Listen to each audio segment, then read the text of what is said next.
Today, we celebrate the solemnity of Saint Vincent de Paul, universal patron of all works of charity, apostle and mystic of charity, and founder of the Daughters of Charity.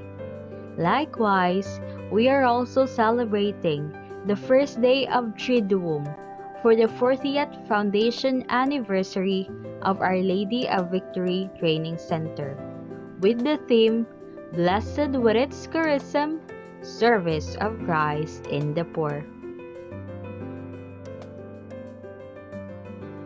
Saint Vincent de Paul and Saint Louis de Marillac, the founder of the Company of the Daughters of Charity, which is present in 95 countries around the globe, said, "The poor are our lords and masters." Sister Cecilia Wood was not a daughter of charity, but she lived out the Vincentian charism. This was concretely manifested as she founded the Our Lady of Victory Training Center for the Handicapped. Founding of the OLV bears to whom her heart belongs, to the poor.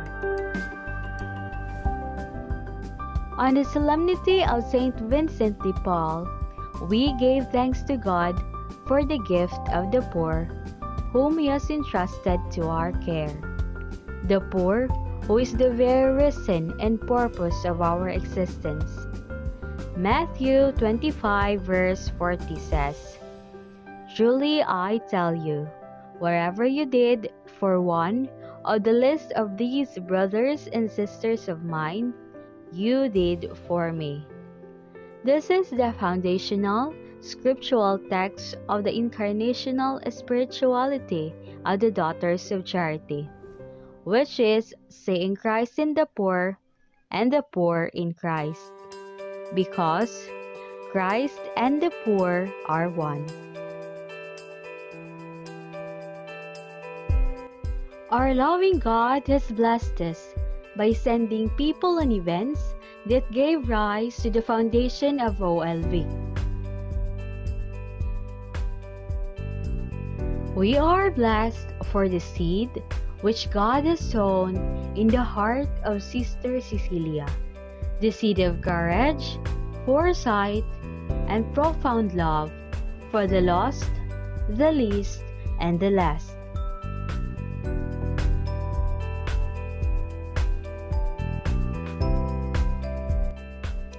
We are blessed for the unceasing support and guidance of the Board of Justice, steering OLV in the right direction, for the magnanimity of hearts of benefactors and donors who generously shared their resources for the sustenance of the center. We are blessed with the lay mission partners whose selfless service and collaboration with the management greatly helped to realize OLV's goals, vision, and mission.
Lady of Victory Training Center has been a beacon of hope to those who are hopeless and helpless, since it opens its doors to welcome persons with disability. The center had greatly transformed their lives, enabling them to go beyond their disabilities and limitations through strengthening and deepening their faith and trust in God, a God who loves and in solidarity with them in whatever circumstances of life they are in. The institution has helped them shape their mindset in loving and trusting themselves more. Also, the institution instilled in their minds that physical disabilities are not blocks but rather the driving force that will lead them to reach their dreams and aspirations. And these transformations were witnessed in the life of Ernie Gawilan.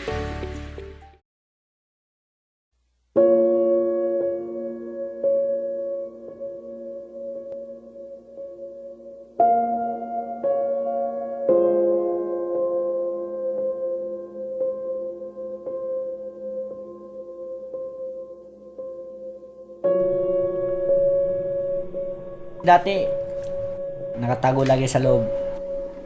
Kasi parang nahiya ako sa sarili ko na ba't ganito ako. Dahil sa swimming, parang nawala ako sa takip ba. Nabuksan ako sa sarili ko.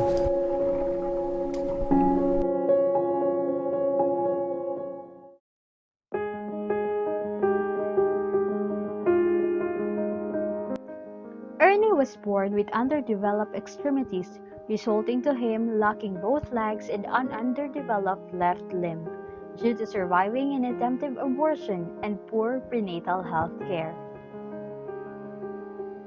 He was orphaned at a very young age. He met Vicente Ferrazini, a businessman, when he was 9 years old. Swimming coach Jude Corpus took notice of Gawilan's habit of visiting the ocean during his free time. He saw potential and decided to train him under his Persons with Disabilities team. This opened doors for Gawilan to compete at the 2008 Philippine Olympic Festival, his first official competition. And from that time on, it opened new opportunities for him in bringing the country numerous awards to various international swimming sports competitions.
Ernie Gowilan is a perfect example of rising beyond one's ability and unleashing potentials amidst insufficiencies.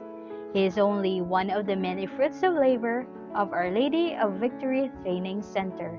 Indeed, God suffices.